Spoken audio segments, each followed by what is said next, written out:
Now I am going to discuss about the rules of accounts. Rules of accounts. The accounts have been classified into three types, right? Personal account, real account, and nominal account. What is the basis for this classification? Nature of information is the basis for the classification of accounts. Nature of information means what? What type of information you are recording? If you are recording the information about persons, it is known as personal account. Account means record. What to record? The information about persons. That is the reason why they named it as personal account.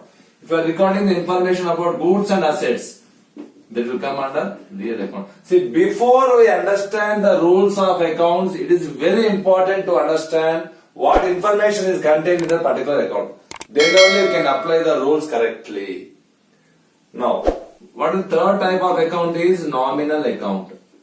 In nominal account, what will be recorded? In real account, what will be recorded? In personal account, what will be recorded? First of all, you should understand that. Then only you can apply the rules of accounts. Right? All the accounts have been classified mainly into how many types?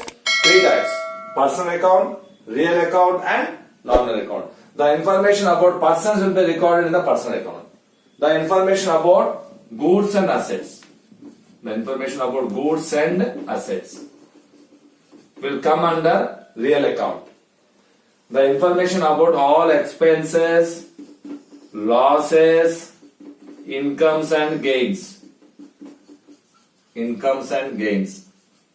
come under nominal account. This is most important. Unless you know what the information you are containing is contained in the personal account, in real account, and in nominal account, you cannot apply the rules of account. In personal account, all the information about the persons will be recorded. So what are the rules? How to record the information about persons is different. How to record the information about goods and assets, what are the rules to be followed is different. Means based on the type of information, the rules also will be differing. You should follow different rules when you are recording the information about persons. You should follow different rules when you are recording information about goods and assets. You should follow different rules for recording information of expenses, losses, incomes and gains. Right? Now first of all, in personal account, how to record the information? Debit the receiver, credit the giver. Debit the receiver, credit the giver. Debit the receiver and credit the giver. Why the receiver and giver came now? Because all the persons will come under personal account. All the personal information will be contained in the personal account. There will be receiver and giver. Right? In any transaction, there will be receiver and giver. In any economic transaction, debit part, receiving part is known as debit. Giving part is known as credit. In accounting, debit means receiving aspect. Giving aspect means credit. Receiving aspect is known as debit. Giving aspect is known as credit. Now in personal account, the person who is receiving the benefit is known as debit. It should be debited. The person who is giving the benefit is known as credit. Just now I explained in one example, X gave some money to Y, 10,000 rupees money to Y. Y is the receiver. Receiver of the 10,000 rupees, receiver of the benefit. X is the giver. So Y should be debited because he is receiving the benefit. X should be credited because he is giving the benefit. Like this, you should follow the rules at the time of recording the information about persons. In real account, what will be recorded? The information about goods and assets. I already explained how to differentiate good from the asset. Good is something which is meant for selling purpose, that is trading purpose. If anything purchased for selling purpose, then it will become a good. If anything is purchased for personal use, it will come under asset. Whatever it may be, good or asset, both will come under real account. Now what are the rules? How to record good or asset? Good and asset, both how to record. What are the rules to be followed? Debit what comes in. Debit what comes in. Credit what goes out. Credit what goes out.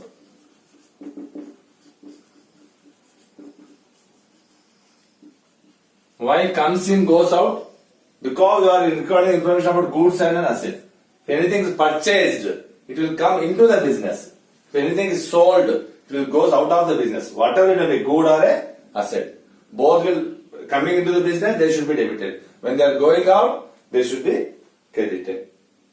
Next, last one is what? Nominal account. See, before we apply the rules of nominal account, first of all, you should know what information is contained in the nominal account.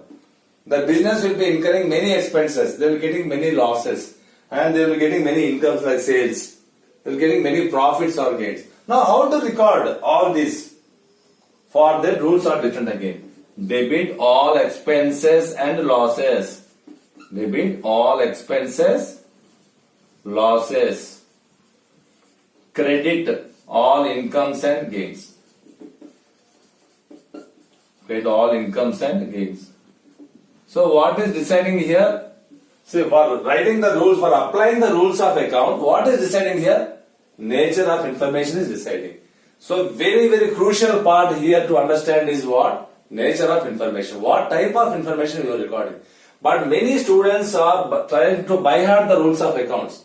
This is not the suggestible.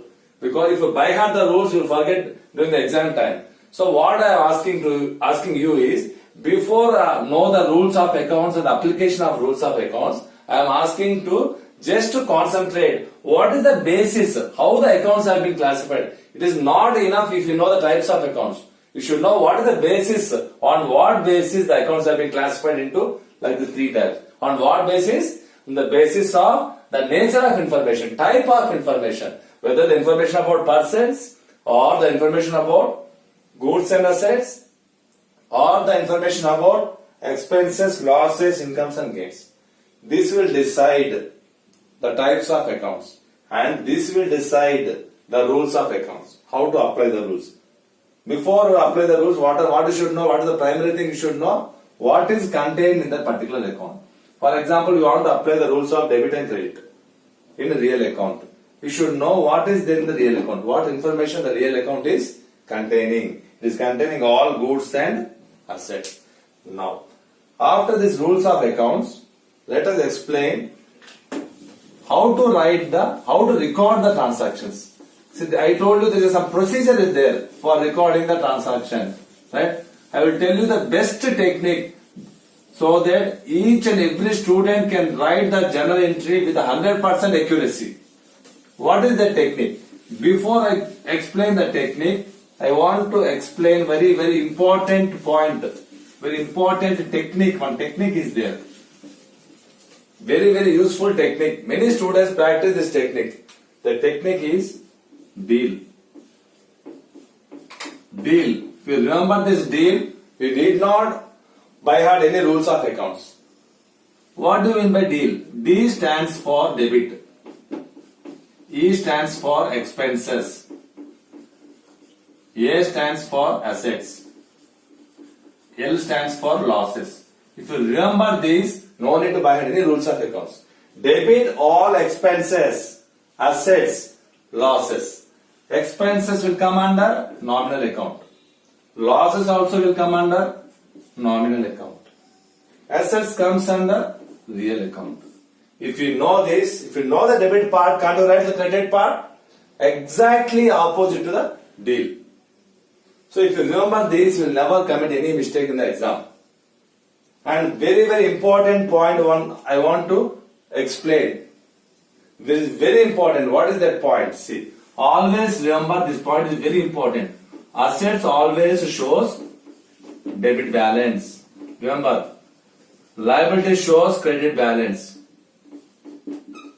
Liability shows credit balance. Asset shows debit balance. The deal concept only again I am applying here. Debit all expenses, assets, losses. That means all assets shows which balance? Debit balance. If you want to increase the asset, it should be debited. Remember, if you want to increase the value of any asset, it should debit. Why it should debit? Because asset shows which balance? Debit balance. Based on which balance it is showing, it should do the same thing. If you want to increase the asset, it should be debited because it is showing debit balance. If you want to decrease the asset, it should be credited. Opposite exactly. Similarly, liabilities also I will explain now. Liability shows which balance? Credit balance. Because asset shows debit balance means naturally liabilities will show credit balance, right? Now if you want to increase any liability, it should be credited. Why credited? Because it is showing credit balance. Increase means which balance it is showing, just check it out. Since it is showing credit balance means increase means credit. Exactly opposite to assets. Assets shows debit balance. Increase means debit. Liability shows credit balance. Increase means credit. Decrease means debit. Clear? These are very, very important points. If you know assets and liabilities, can't you write nominal account? All expenses shows debit balance. Remember, again deal concept only applied. Debit all expenses. Both assets and expenses will always shows debit balance. Right? Now, if we want to increase any expense, what should be done? It should be debited because it is showing which balance? Debit balance. Decrease means credit. This is nominal account. Now income shows which balance? Credit balance. Because all expenses should be debited means all income should be credited. It shows credit balance. Now if I want to increase any income, it should be credited. If you want to decrease the income, it should be debited. This is a very, very important point where many students are not aware right now, till now after completing their graduation course. Right? So this is a very important point. You will understand the importance of this only after completing your graduation course.